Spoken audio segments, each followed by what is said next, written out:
Promesse biblique du jour. Bonjour à tous. Aujourd'hui, retrouvons la troisième partie des grands personnages de la Bible.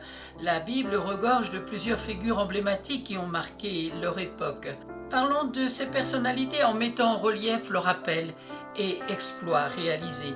Nous avons parlé d'Abraham, le père de la foi, Moïse, l'homme fidèle dans toute ma maison.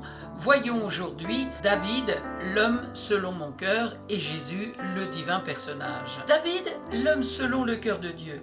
David est le plus jeune parmi ses 8 frères.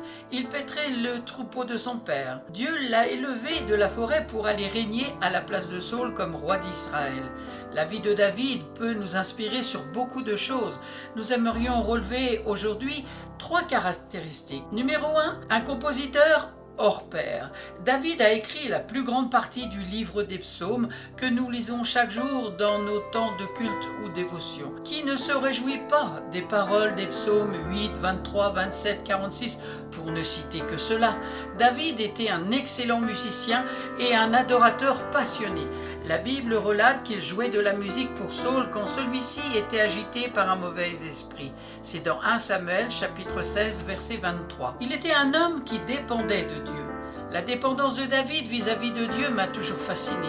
Avant d'entamer un combat, David consultait l'Éternel pour savoir s'il est dans la bonne direction. C'est dans 1 Samuel 23 verset 2 et dans 2 Samuel chapitre 5 verset 19. Son désir de faire toujours la volonté de Dieu doit être un exemple pour nous, car la victoire réside dans l'accomplissement de la volonté de Dieu. Troisièmement, un homme qui avouait ses fautes. Comme tout homme, David a su commettre ses péchés, comme son adultère avec Bathsheba, le meurtre d'Uri, etc.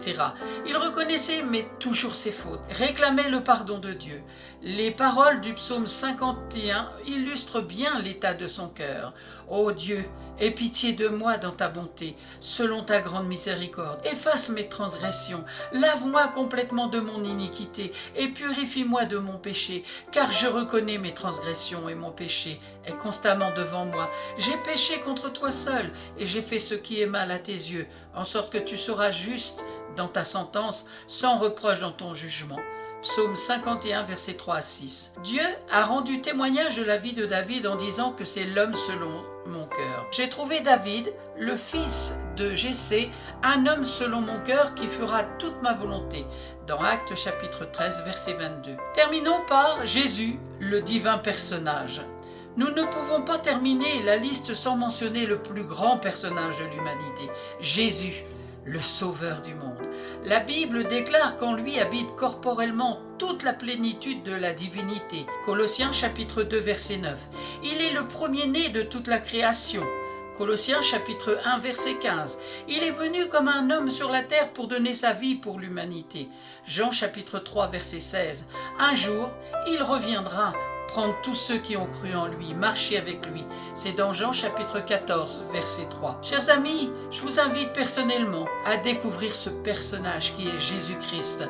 Il a changé ma vie, comme c'est le cas aussi pour des milliers de personnes qui pourraient vous le témoigner. Il peut donner un sens à ton existence et faire de toi un champion. Amen. Merci pour votre écoute.